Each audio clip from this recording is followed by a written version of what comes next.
Hello, travelers, and welcome to another episode of the Diverse and Stars podcast, third season.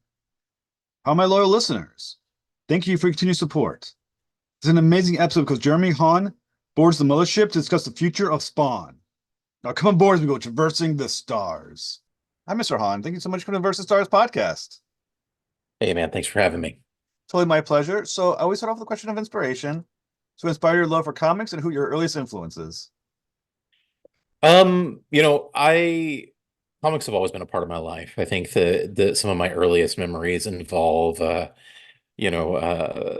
spinner rack at the dime store that my mom worked at. I was raised by a single mom and we were incredibly poor. And so she uh luckily the guy that ran the place would tear the covers off to do the returns, and then he would give me the comics. And Oh, so good I deal. yeah, me learning that comics actually had covers was a funny thing, but they've always been a part of my life and something that I hold dear. And you know a lot of us as creators talk about all of the other things that we could do in our lives that probably would be easier. Sometimes I think about the guy that puts the cheese on the pizzas and sort of envy him. But it's a thing that's a part of who I am, and I love it, and I'm unapologetically a fan of all of this. Well, like I said, obviously the question would be, are you enjoying your job more than the guy who puts the cheese on the pizza is? I mean, I'm going to argue that some days probably he enjoys more, or she enjoys more. Some days I probably do. I probably don't get to throw some extra cheese in my mouth, while I'm working, but. Well, like I said, you can always flip pieces while doing the artwork at home. One That's hand true. flipping, the other hand do the art, and just and get the whole thing styled. Absolutely. So, I mean, to look at some of the stuff you've done recently. You either wrote or illustrated Night Terrors, Black Adam, Hauntology, and Approach. So these are all stories of horror. So what draws you to stories of horror? What does your artwork lend itself, and why does your artwork lend itself to the horror genre as well? Um, you know, as a kid, I was terrified of everything. It was my parents, whenever I was in sixth grade, my parents divorced and we moved from the city with lights and sounds that I knew out into the middle of the country to my grandparents' farm. And everything in my world changed, and I was just terrified of everything. We're talking about, 1989, 1990 when this Hmm. happened. And you know, for me, figuring out that horror was not a bad thing, it was actually cathartic. Hmm. Learning to love the monsters was joyous for me. Hmm. And you know, I love writing things that creep me out.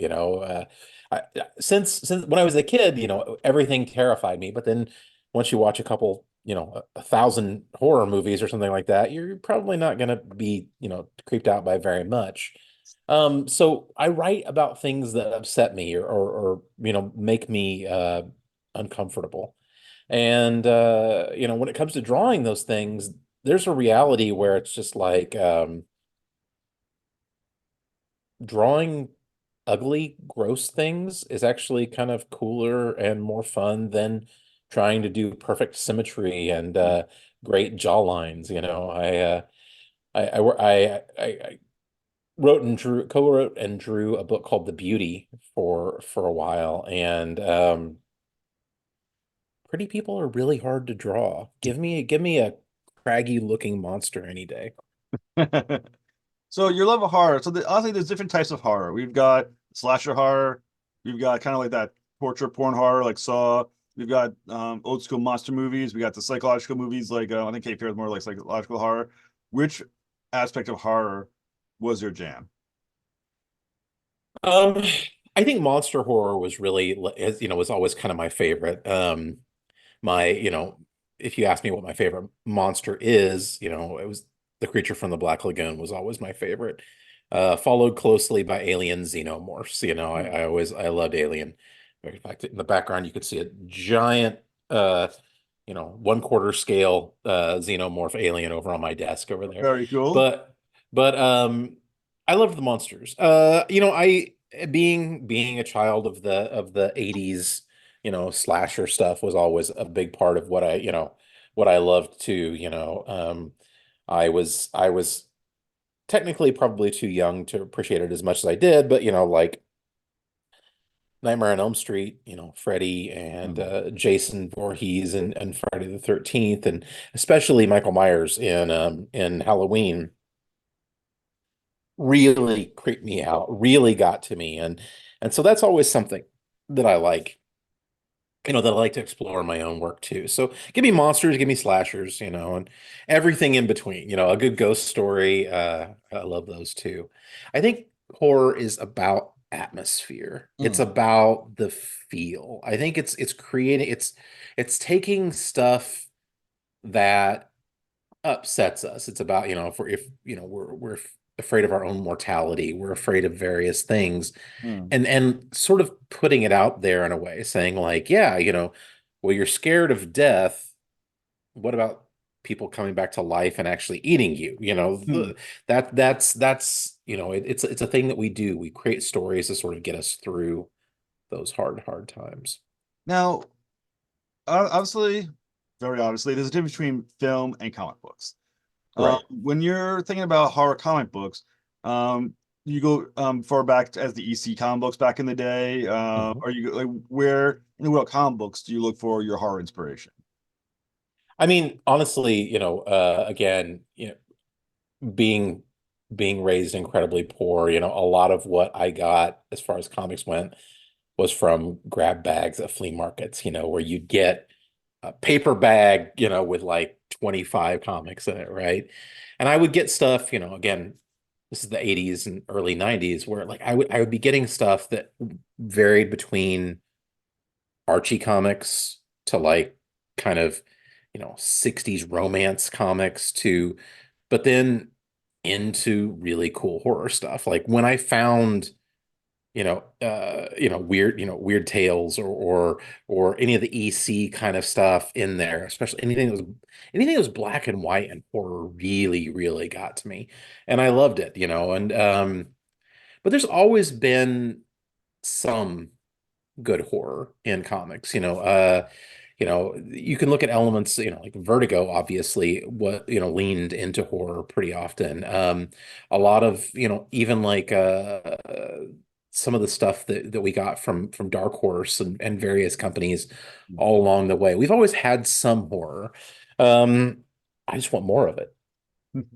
I would say, I mean, I love the horror genre. People who know me or know anything that I've written, like I'll write horror comics for my indie comic books, and I mean they're fun. I mean, there was it it it, it is it's fun to try to make something that is scarier, a little bit more. 'Cause you also get to, I think, get to hang in the realm of adult more writing with horror. Right. Sometimes, I mean, you're not going to write. I guess there has been an R-rated Archie as well, so maybe I'm not. That's not completely accurate, but either way. So I mean, there's obviously great horror comic books out there, and they're very fun to write. When you think about once again going from film to comic books, for instance, Alien has been a great movie. Alien Mhm. is a great sequel. Alien is also a comic book. When you're thinking about how to Right. translate what scares you in film, how does that translate to what scares you in a comic book? It becomes so much more about building tension and atmosphere. You don't get jump scares really in comic Yep. books. I mean, you can do a cool page turn and stuff like that, and you can definitely write or draw a scene that you're like, oh my gosh, that's. Um, I think a lot about Japanese horror, especially like the work of Junji Ito. Um, if you look at any of his work, we're talking about Uzumake and Tomie and a lot of short story collections and everything. Uh,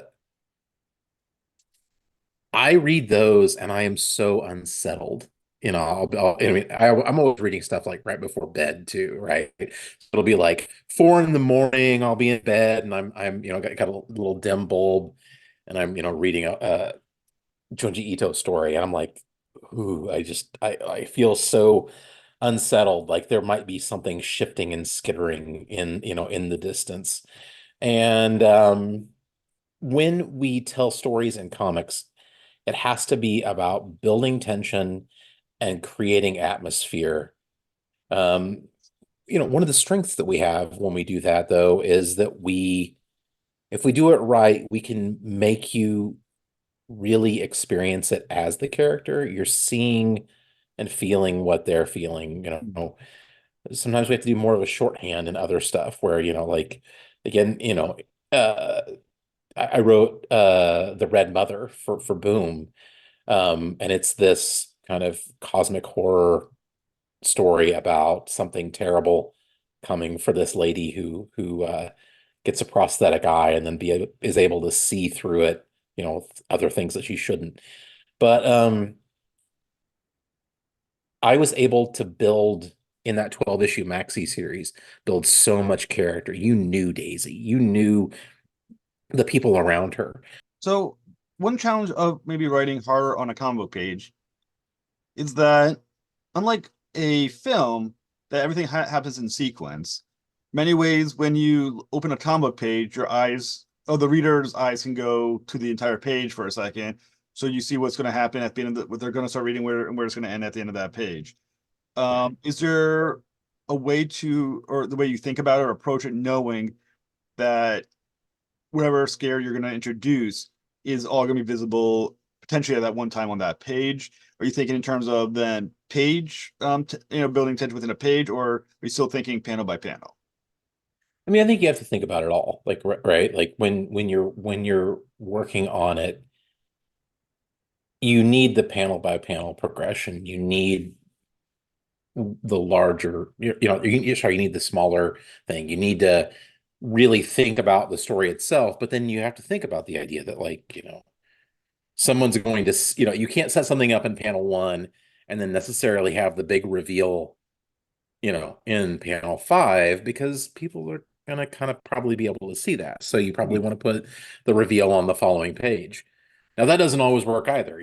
There were a couple of moments uh in the Night Terrors Black Adam stuff where I was like, oh, you put an ad there that really kind of messed up the flow of the way that I imagined, Hmm. that sort of reveal.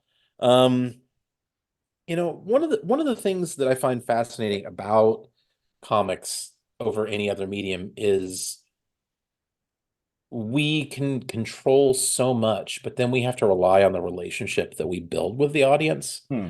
You're going to read stuff differently than I am. You're going to, there are people that look at the whole page and kind of examine it and then read the balloons and follow the path through. There's some people that just look at the art for a long time and really, follow it.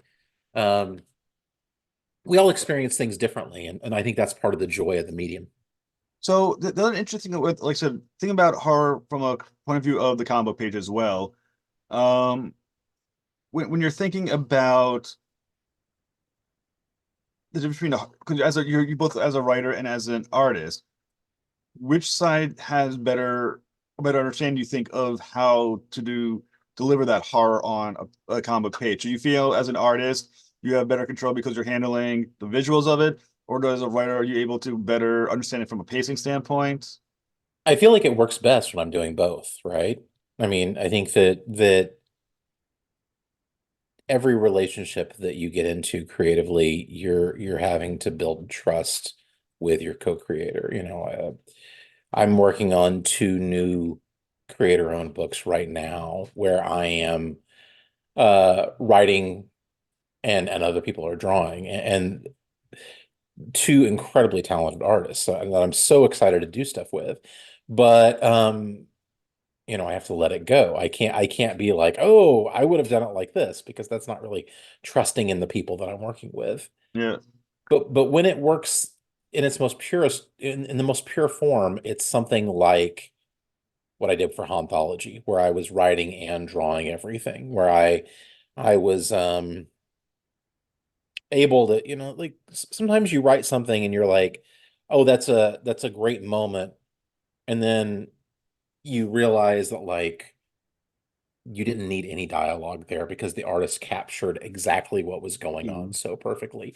And I think that the best comics are made with a real understanding that it's such a collaborative effort that sometimes, while I want to write something really epic, yeah, I just need to trust in my collaborator, mm, I need to ask my collaborator to trust in me.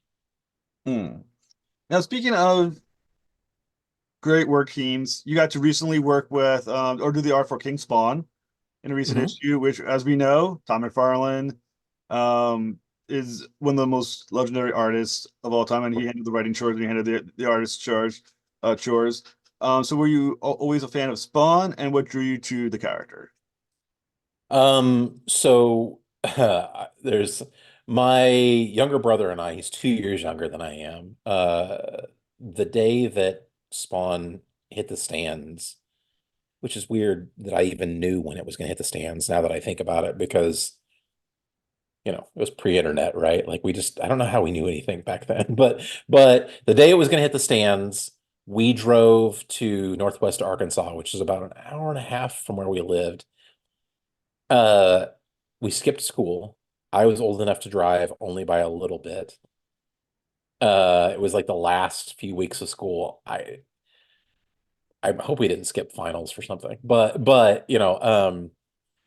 we drove down and picked up that first issue of Spawn, and it blew our minds. We ended up buying 5 copies just because we were like, yeah, we were being a little bit speculative. We're like, oh, this is going to change the world. I mean, in a lot of ways it did. It really, like that was a huge thing. But um, Spawn was actually the first comic that my partner ever read because I was like, you got to check this out.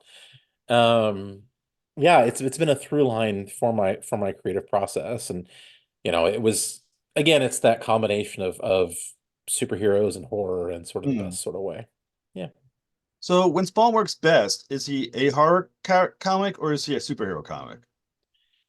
Um, I tend to love the moody horror stuff the Mm. most. Like I think that, you know, um, when I think about Image Comics stuff, like Invincible's a superhero comic Yeah. that has moments of other, drama, horror, that sort of thing in there. I think Spawn at its heart is a horror comic that has moments of superhero kind of stuff in there. Yeah. So, the interesting thing with Spawn too is that in a weird way, especially early on, he was almost at his most effective when he wasn't on the page, when you just had like a sense of him, Mhm. like or in the background. Right. How does Spawn take advantage of your ability to create atmosphere? First of all, I think that like Todd created such a visual language that permeated all of comics. If you look at those issues and even the way that like, that I learned to do storytelling was, so much about the atmosphere that Todd sort of built into these things from go.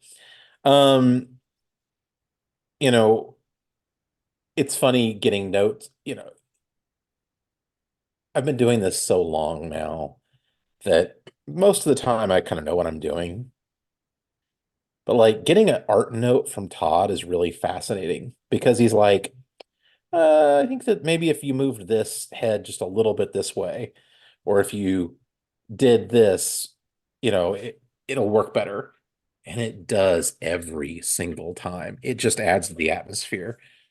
I think the thing that he gave me the most shit about was he was like, "You're drawing too much." I get so excited about drawing every brick and all this stuff, and sometimes he was just like, "You can just dial it back a little bit." You don't have to draw all the things all the time, which is refreshing to hear. But it was also a reminder about how sometimes like shadow creates as much atmosphere as anything, Mm. and if you use it well, you don't always have to draw every single brick. Well, the thing is, like I said, you've been doing art for such a long time, and you've been so successful at it that I mean, obviously, there's quite a bit of confidence in yourself, what you can do. I'm not sure if there's even some arrogance that comes with knowing that you're that good with it. However, Tommy Farland is probably one of the few people who can be like, "This is what I want to see instead." You know what I'm saying? Because he is on, and Right. as great as most artists are, he has made it to the next level. He is Right. level. Right. Is it weird to get notes from him or to try to tell Todd this is no, this is how I want to see it. Even though, like I said, it is the Todd McFarlane. Right. Um, First of all, I know that every note that he is giving me comes from a place of loving his character and loving storytelling. I think sometimes you get notes and it's like the person's saying something because, they're like, "Oh, I think this character should look more like this because I have a crush on this character." And you're like, "No, stop it. Like don't tell me that it should look more like Janelle Monáe because you think that she's hotsy totsy." Yeah. Like like Todd gives notes that matter and they're always coming from a place of making it look better. And yeah, there's a certain level of ego involved with what we do. We're like, like I try to not do much like, "Who are you to tell me?" Like that's, Right, right. like that's not very fun or collaborative, but like trust in the people that you're working with. And that was the other thing is like Todd gave notes, but I could just see him trusting in me to do my thing. And there were points, especially, we had to draw this issue very, very fast. And I could tell that the amount of belief that he had in me going into it. Hmm. And ultimately too, I was there because he wanted me to be, and that's a nice thing. And like I said, on my own, having I'm a writer. I can't do art for the life of me, but I've done some indie work on the side, and obviously, well, I know sort of in my head what I see in my head, what I want to get on the page. I know that I trust my artists more that they have a better visual sense than I do because I'm not an artist. I don't think usually think quite as visually as an artist does. Right. When you work with someone like McFarland, who is in fact an artist as well, and he probably does have that visual acuity ability like you are, how you see images and panels and in your head, is it different working with an artist as a writer than it is to work just with someone who writes? I find that people, eh, and even look, there are writers that think visually, and then there are writers that just don't. Like they see the world through the words on that page. And I respect and understand how you get there. But I think there is a strength to thinking visually, even if you are not an artist. I think that working with people that both write and draw on stuff can be a real gift. Now, if the person's a jerk and they're like saying like, "No, it's like this," that can get in the way. If earlier I said that, I'm working with artists on projects that I'm writing right now, but if I was like, "No, it has to be like this because I expect it to be like this," well, that's not fair. You have to trust in the people you're working with. You have to trust in the process. Hmm. And so I like working with someone like Todd who sees it clearly in his head. And then if I give him something, like it's kind of neat whenever you can surprise Todd too. You're like, when there was one panel right at the very end, and he was like, "Wow, you really saved the best for last." And I was like, "Oh, he got exactly what I was trying to do in that panel, and it was a nice thing." So your issue of King Spawn came, I believe it's the first issue of Spawn following the big 350 issue of Red, Hmm. which obviously was a massive cataclysmic issue in the entire Spawn franchise Right, right. on what it does. Um, how soon, I mean, soon into you accepting the project, did you know what was going to happen in 350? Immediately. What's funny is I'm actually working on something that's going to be out at the end of 2024. So we've already been building stuff for the next thing. So I was already aware of the big shift that was happening, how it fit into the larger story that we're telling, in this new thing. And you know, they basically said, "Hey, we're doing this big reset. We're coming out the gate. We want to come out the gate swinging. We want to work with you on this." And it's hey goofball. My cat decided to pop up beside me. He does this thing where he's like an editor. He kind of stands on the arm of my thing and like leans over my shoulder and watches me draw. And he's probably just watching the movement because he's a real dummy. But he Special issues have cat hair somewhere in the inking of oh yeah. Yeah. Yeah, well, I find it enough in my coffee and everything around, so I'm sure it's everywhere. But it's the advantages and disadvantages of having a studio cat. You have a friend to hang out with all the time. However, you know, they're big dumbs. Now, one thing about Spawn prior to 350 is that part of the major visual of Spawn is the necroplastic plastic. You know what I'm trying to say. Mhm. Kind of magic that swirls around him is all part of the Right, story, and a lot of the creatures he fights also has these kind of like magical elements. right, 350 kind of wipes away all that, and it's like right, take away all that kind of shininess to the magic and all that, and now it's just the individual. right.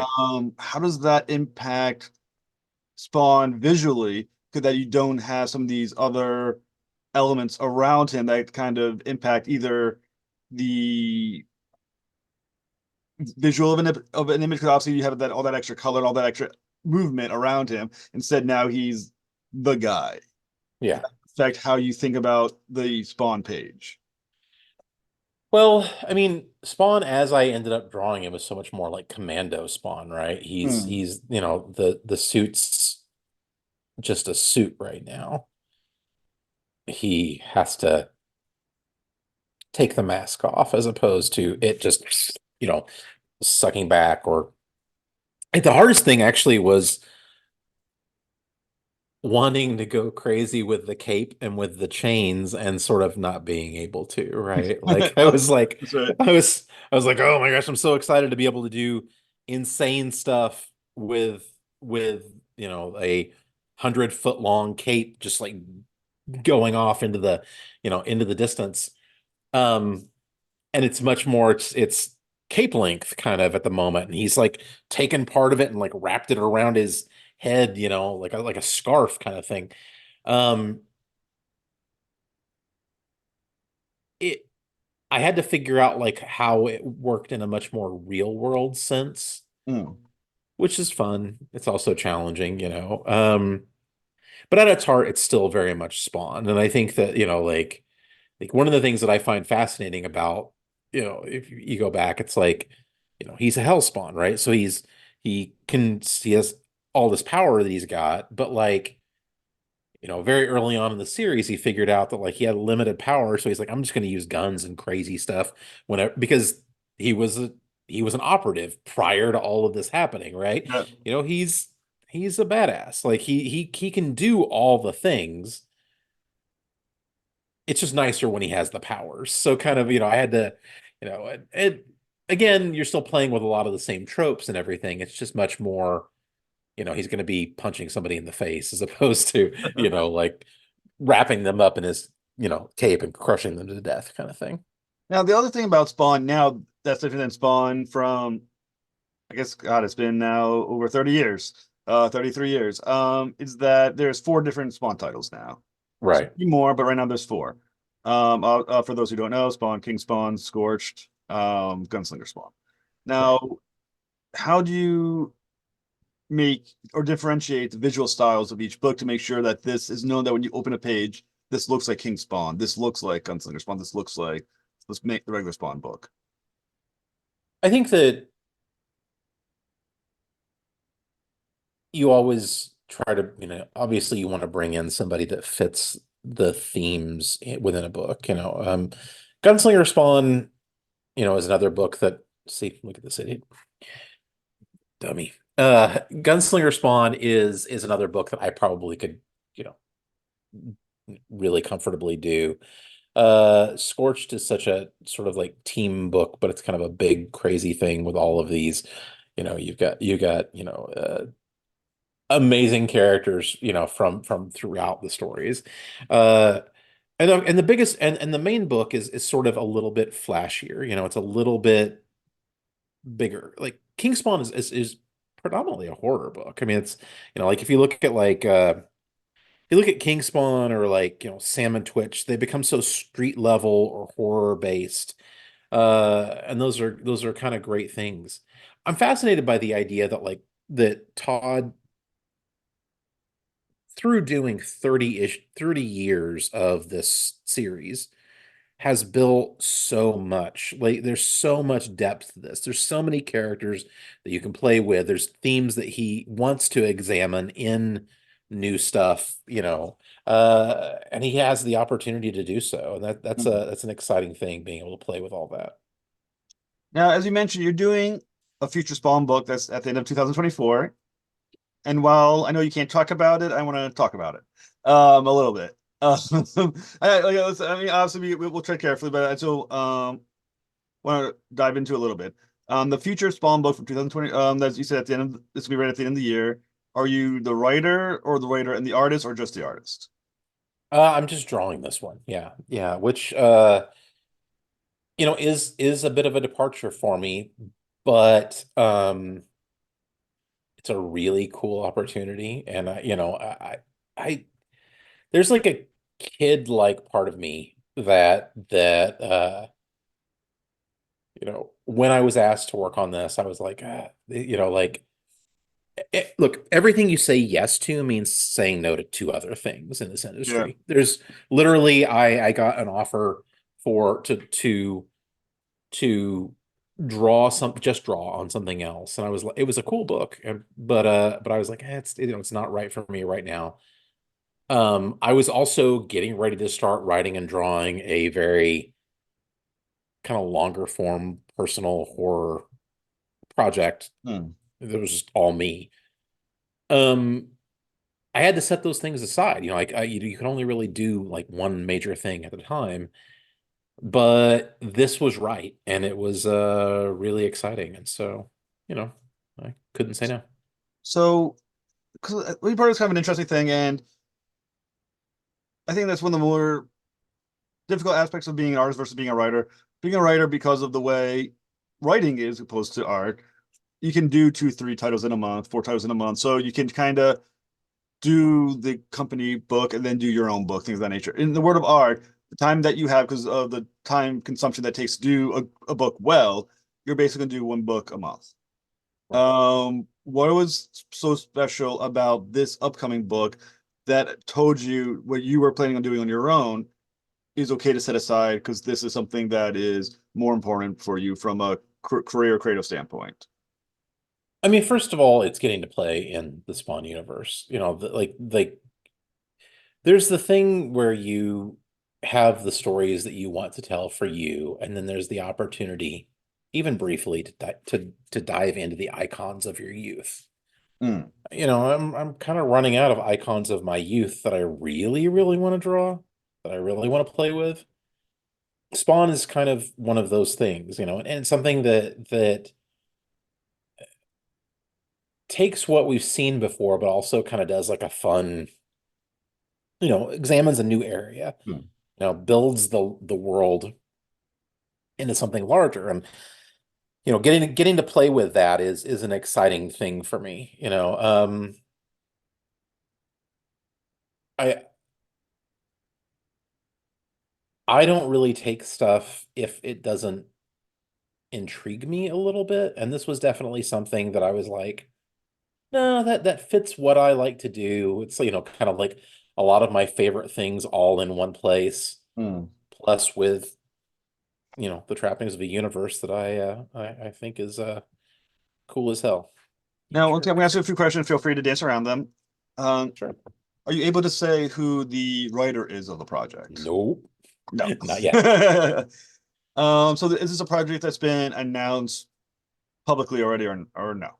No, that's part of Okay. the reason I have to be extra cagey. Okay. So I recognize that. So, like I said, feel free to just say no to the answer of a question. A couple of questions I'm going to ask. Is the book about a character in Spawn that we already are familiar with? No, not yet. Okay. This is something kind of new. I know in I think April this month, Rat City comes out, which takes place in a far-flung future. For the title that you're working on, are we living in the present of Spawn, past or future? Past and present a little bit. Present. We kind of get to play with some stuff there, which is kind of cool. Yeah. Um, what else are you able to say about the basic concept that we're working with? Is it going to be tied in directly to the other books that are at the time, or is it going to be kind of on its own? I mean, there are elements of it that stand on its own, but it definitely connects into, I think that's actually part of what really interested me. It was the idea that it wasn't, some it wasn't a story that was so far in the past or so far in the future that we weren't playing with the stuff that we know and recognize. Um, you know, I I I like it fitting in and mattering to Hmm. to the Spawn universe. Like this really deals in with a lot of stuff that the time in these characters' lives and how everything fits together does some really cool, creepy, fun stuff. Now, is this an ongoing or miniseries? I don't know that I can really answer that yet. Okay. There's a lot of things that sort of go into that decision, and I think that um I do know that whatever length it ends up being is because that is the story that we're supposed to tell. Yeah. Now, once again, this is I don't know if this gives away anything or does give away. It kind of does, I guess, based on how you answer it. Or is the comic book that you're talking about, does it continue directly because of the events of 350, or is it based on things that will come after that's all resolved? Yes. Sort of a little bit of both, right? We're gonna see some stuff that's already happened, some stuff that's happening in the moment, in with everything else that's going at that point. One of the things that I was kind of fascinated by with this was, you know, it's Todd McFarlane Productions is a a big deal. Like it's a big thing, right? But it's still just a very limited number of people that it's Thomas and Todd, a very small group of people that just really care about making these things. I Hmm. think one of the first things that we sort of do with a lot of comic stuff is like we're like, oh, Todd is one of the most recognizable, you know, biggest names in the industry. He must have 160 people working for him. Todd looks at and touches everything related to Spawn. He is so intimately involved. He and Thomas care about, you know, Tom Healy is a great editor in chief over there because he absolutely knows Spawn inside and out, can answer any question that you have, like I've sent questions and I've been like, how does this fit? And he's like, and immediately he gets the nuance of it and can answer it, and pull out of his head, well, this is from this. And I'm like, okay, you're amazing. So I don't know. I really, but I think that we do a thing in comics right now where like we see things and we're like, oh, it's so big or whatever. But like this is a very intimate creative enterprise, and I love that. I think what's interesting about what's going on with Spawn now, Spawn has had serious renaissance from around Spawn like 298, 299 to till now. Mhm. And I think this is one of the biggest golden ages of Spawn in decades. Because let's face it, back in the day, especially in the 90s, you had just Spawn by itself for the longest time. For a very small window, you had the Curse of Spawn. That was like, I think it lasted maybe a year and a half or so of stories.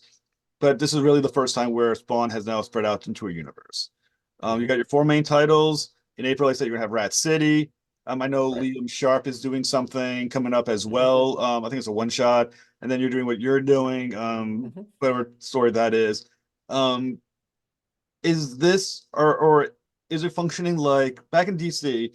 You would have, let's say, the Superman team would meet together every so often, discuss the plans for the next 6 or 8 months, like in those writer rooms with or in those say in the creative rooms. With Spawn, is are you guys meeting together to discuss moving forward? Like, is with everyone who's part of the teams now? I mean, everything just flows out of Todd and Thomas, like that's the thing is like again, for as